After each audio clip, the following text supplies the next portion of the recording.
So she's been living in Europe for 6 years. Let's see what she got to say about America. If you grow up in the United States, you're taught a very specific story that it's the best country in the world, that it has the most freedom, the most opportunity, that everyone wants to move here, and that if life feels hard, it's usually a personal problem and not a systemic one. That's a fact. I know I was taught that being from Austin, Texas. I always thought just America was the best. And I don't know my roots personally, but I was just taught like Africans and just even Mexicans. We're super close to Mexico and Texas, are just poor, it's dangerous. And until I started traveling, I really used to think that as well. Because of this, the assumption is simple. If you ever leave the US and don't come back, it must be because you failed, or you couldn't handle it, or you're chasing something unrealistic. But here's the part that most people don't realize. You don't fully understand how American life feels until you live somewhere that runs on a completely different baseline. Not necessarily better, just different enough that it exposes all the stresses that you were subconsciously carrying. It's about the everyday differences that shape your stress levels, your nervous system, and what we come to accept as normal without ever questioning it. Today's video is about how living abroad changed the way that I see the US and why I don't count on ever moving back. And if life in the US has ever felt heavy, even when you were doing everything right, this video will probably explain why. For context, I moved to France in 2019 for what was supposed to be just a one-year exchange. It was a one-year live-in nannying job in Paris that turned into another year, and then 3 more. And now, 6 years later, I've realized that I'm not still here because I planned it this way. I'm still here because every year, going back to the US just made less and less sense for me. What do y'all think about that? So she was supposed to be just going for a year, and after 6 years, she just decided that America wasn't for her. And I have a very similar story as well. I just want to know what y'all think about that.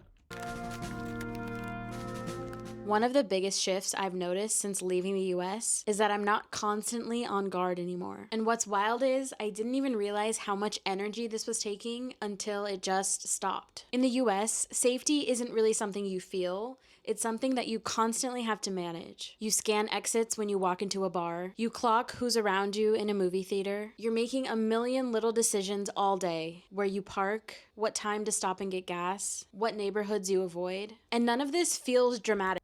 Yes, that's a pure fact. Like, since I've been back in America, like I said, I'm from here, but I just traveled to Southeast Asia. And when I first got there, people were telling me like, "Yo, you don't even have to like watch your luggage. Like nobody steals in Thailand." And I was like, "Bullshit." Like, but I ended up leaving my suitcase outside of my hotel, and I had to do some errands and stuff. And then I had to remember that I left my suitcase outside the hotel because I was supposed to bring it with me on the grab.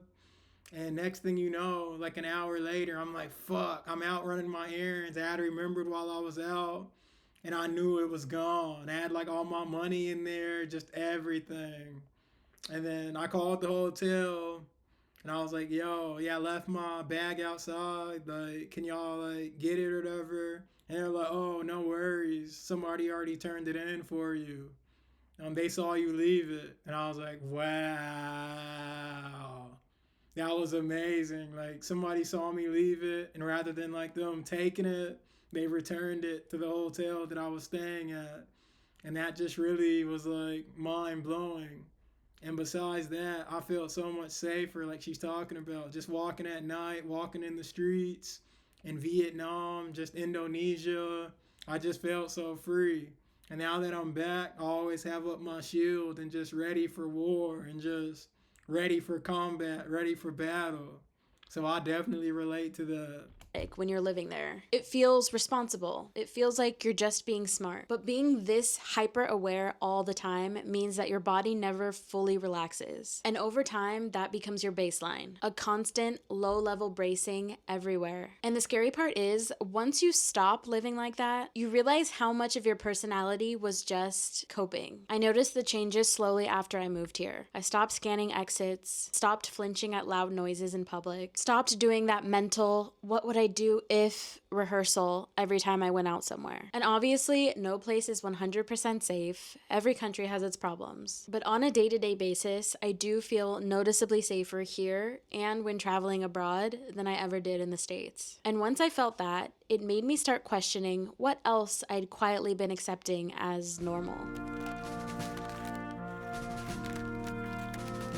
In the US, your job isn't just what you do, it's who you are. One of the first questions you get when you meet someone is, "So what do you do?" And it might seem like an innocent question, but in reality, the subtext of that question really means, how valuable are you? How busy are you? Are you winning? How much money are you making? People flex exhaustion as a personality trait. Everyone has their full-time job and their side hustle. You answer work emails even when you're sick. And in the off chance you do take a vacation, you're still checking Slack the whole time because being unreachable feels risky. And it's not because Americans uniquely are obsessed with work. It's because the stakes are higher. Your health insurance is tied to your job. Your stability is tied to your job. So the idea of work-life balance becomes this cute idea that you're supposed to master inside of a system that punishes you for slowing down. In France, work feels more like a category of life, not the center of your identity. People guard their evenings to spend time with family and friends. Time off isn't a moral failure, it's expected, and being unavailable after work hours is completely normal. And yes, salaries here can be lower, but it's okay because the pressure is different when life doesn't feel like it's just one paycheck away from collapsing completely.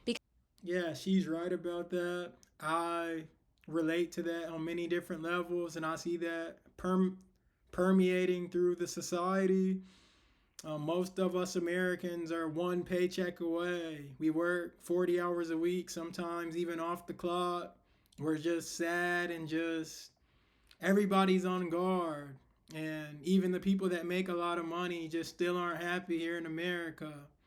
And when I was in Vietnam and just other places, I just noticed how, yes, you could work, but you also had a great work life balance.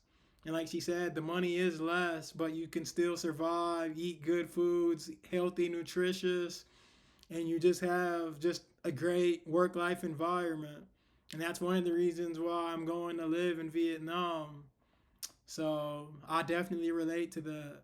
Because one of the biggest sources of the "I can't slow down" mentality connects to the healthcare system.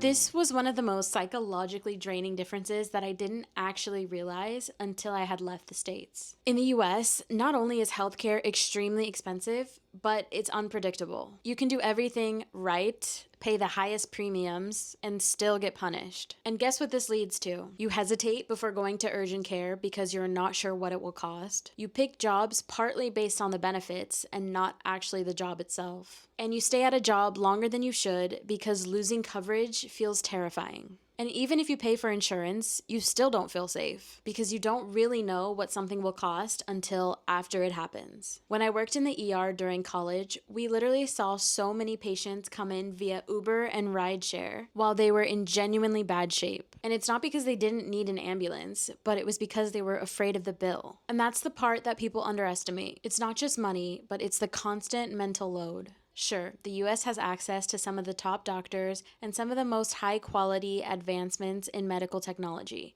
But what good is all that if we can't even afford to use it? Living somewhere with a boring but accessible healthcare system really changed my brain. Because when you remove the fear of the bill, you get so much mental space back. And once you feel what life is like without all of that background anxiety, it's really hard to return to a system that makes you negotiate for basic care. And the final piece that makes the idea of moving back to the US feel hard is community. Because in the US, especially today, connection often becomes something that you have to fight for.